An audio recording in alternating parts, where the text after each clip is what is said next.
नमस्कार, आप देख रहे हैं 4 PM। मैं हूं आपके साथ सिमरन। भले ही देश में भाजपा की सरकार हो, लेकिन सियासी माहौल की अगर हम बात करें तो अभी भी गर्म है।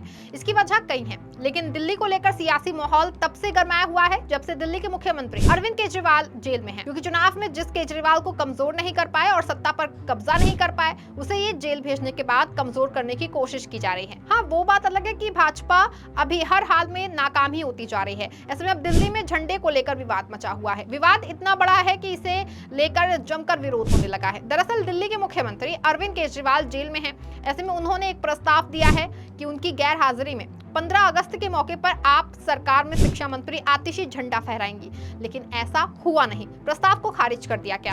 इसके बाद से चर्चा होने लगी कि अब झंडा एलजी फहराएंगे।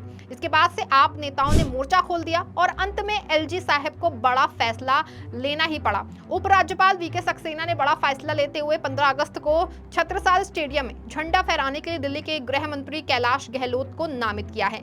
दिल्ली सरकार में सामान्य प्रशासन विभाग के मंत्री गोपाल राय ने मुख्यमंत्री अरविंद केजरीवाल की सलाह पर मंत्री आतिशी का नाम आगे बढ़ाया था, जिसे एलजी ने मानने से इनकार कर दिया है। खैर, इस मामले की विस्तार से बात करें तो दिल्ली के सीएम अरविंद केजरीवाल की जगह शिक्षा मंत्री आतिशी इस बार स्वतंत्रता दिवस पर तिरंगा फहराने वाली थी, लेकिन अब इस फैसले पर सामान्य प्रशासन विभाग ने रोक लगा दी है। इसके बाद आम आदमी पार्टी ने डीपी कैंपेन सत्यमेव जयते की शुरुआत की है। आप नेता और मंत्री आतिशी ने इसकी घोषणा की है। कैंपेन के तहत सभी आप नेता और कार्यकर्ता अपने सोशल मीडिया अकाउंट की डीपी बदलेंगे। इसकी शुरुआत हो चुकी है। इसी के साथ उन्होंने एलजी पर हमला करते हुए कहा कि दिल्ली में नए वायसराय आए हैं, वो चुनी हुई सरकार को झंडा फहराने से रोक रहे हैं। आतिशी ने कहा कि भाजपा की तानाशाही सरकार ने पिछले 2 साल से आम आदमी पार्टी को परेशान करने में कोई भी कसर नहीं छोड़ी है। आम आदमी पार्टी के नेताओं पर झूठे केस लगाए, छापेमारी की, लेकिन उन्हें भ्रष्टाचार का 1 रुपया भी नहीं मिला। साथ ही क्या कुछ कहा आतिशी ने, आप इस वीडियो में देखिए। हम 15 अगस्त को झंडा क्यों फहराते?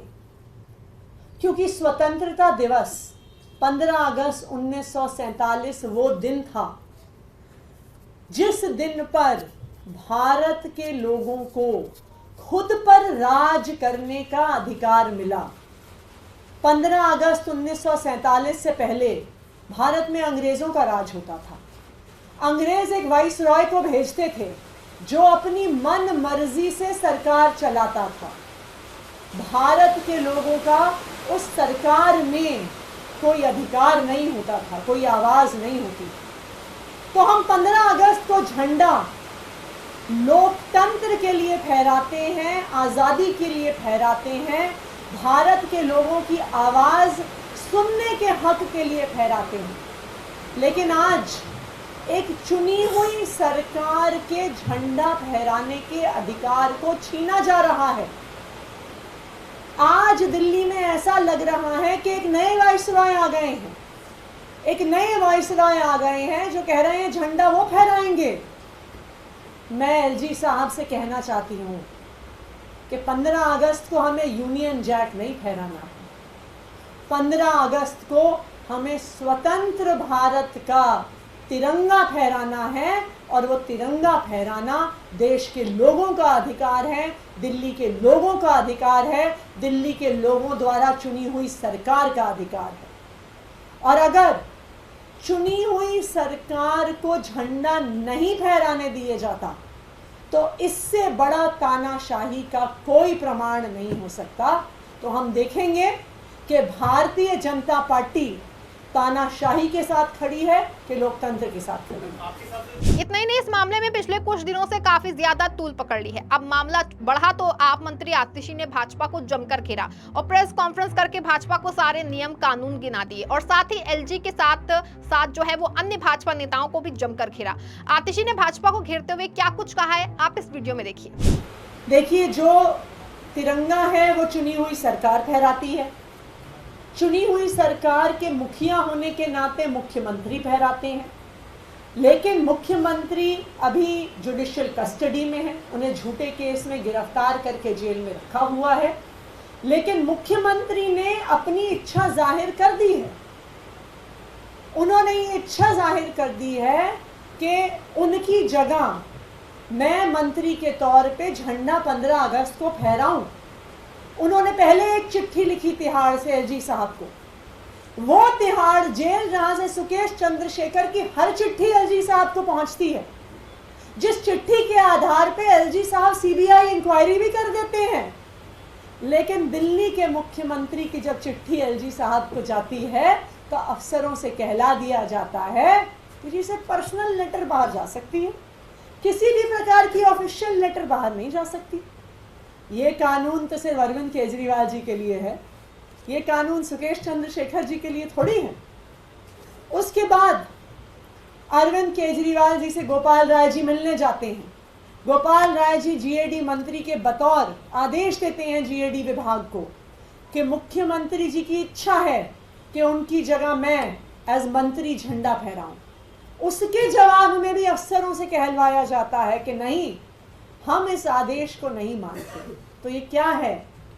ये अंग्रेजों के राज की तरह एक नए भारतीय वाइसरॉय साहब दिल्ली की जनता की इच्छा के खिलाफ, दिल्ली की जनता की चुनी हुई सरकार की इच्छा के खिलाफ जो सरकार चलाने की कोशिश कर रहे हैं, जो एक चुनी हुई सरकार के झंडा फहराने के अधिकार को छीनने की कोशिश कर रहे हैं, इस सब से तानाशाही की बू आती है। वहीं इस मामले पर दिल्ली के पूर्व उप मुख्यमंत्री मनीष सिसोदिया ने इस विवाद को लेकर एलजी वीके सक्सेना पर निशाना साधा है। उन्होंने कहा कि ये बहुत दुर्भाग्यपूर्ण है, ऐसे पावन मौके पर स्वतंत्रता दिवस पर तुच्छ राजनीति की जा रही है। मैं अखबारों में पढ़ता रहता हूं कि जब भी ठग सुरेश लेटर लिखता है तो तिहाड़ के अधिकारी उसे एलजी तक पहुंचाते हैं और एलजी उस पर एक्शन लेते हैं, लेकिन जब दिल्ली के निर्वाचित मुख्यमंत्री लेटर लिखते हैं तो एलजी तिहाड़ के अधिकारियों को उस खत तक अपने यहाँ पहुंचाने से रोक देते हैं। अगर सीएम ने स्वतंत्रता दिवस को लेकर कोई पत्र लिखा है तो एलजी दफ्तर को चाहिए कि वो तिहाड़ के डीजी ऑफिस से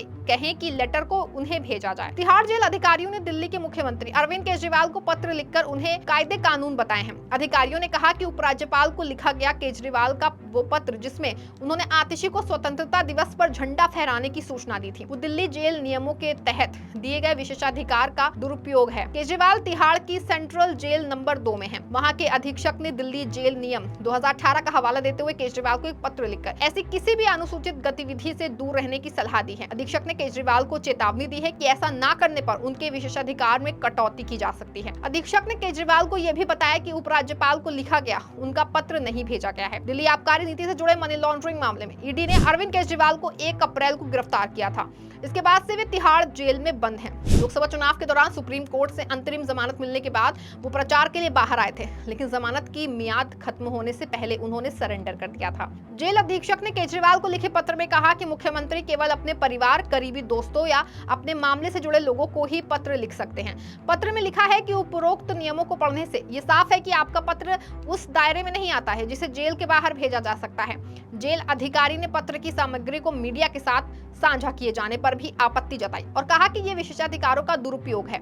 जेल अधीक्षक ने केजरीवाल को इस तरह की हरकतों से बचने के लिए कहते हुए लिखा है कि ऐसा नहीं करने पर मैं आपके विशेषाधिकारों को कम करने के लिए दिल्ली जेल नियम 2018 के प्रावधानों को लागू करने के लिए बाध्य हो जाऊंगा। वहीं आपको बता दें कि इस मामले पर दिल्ली के सामान्य प्रशासन विभाग के मंत्री गोपाल राय ने भी अपने विभाग को निर्देश दिया था कि स्वतंत्रता दिवस पर आतिशी के झंडा फहराने की तैयारी की जाए। उन्होंने विभाग से कहा कि वो मुख्यमंत्री अरविंद केजरीवाल से मिलकर आए और उन्होंने कहा कि इस बार स्वतंत्रता दिवस पर झंडा आतिशी फहराएंगे, लिहाजा इसकी तैयारी की जाए। अब विभाग ने गोपाल राय को खत लिखकर कहा है कि उन्होंने दिल्ली जेल नियम के तहत जिस तरह का कम्युनिकेशन दिया है वो उचित नहीं है। विभाग ने अपने खत में कहा कि मुख्यमंत्री अरविंद केजरीवाल जेल में है और स्वतंत्रता दिवस पर झंडा फहराने के लिए उपलब्ध नहीं है। विभाग ने कहा कि ये मामला ऊपरी स्तर पर संज्ञान में लाया गया है और फैसले का इंतजार किया जा रहा है। हालांकि इतना मामला बढ़ने के बाद चारों तरफ भाजपा की किरकिरी होने के बाद उपराज्यपाल ने 15 अगस्त को छत्रसाल स्टेडियम में झंडा फहराने के लिए दिल्ली के गृह मंत्री कैलाश गहलोत को नामित किया है। इस खबर में फिलहाल बस इतना ही। ऐसी तमाम राजनीतिक खबरों के लिए बने रहें और जुड़े रहें 4 PM के साथ। धन्यवाद।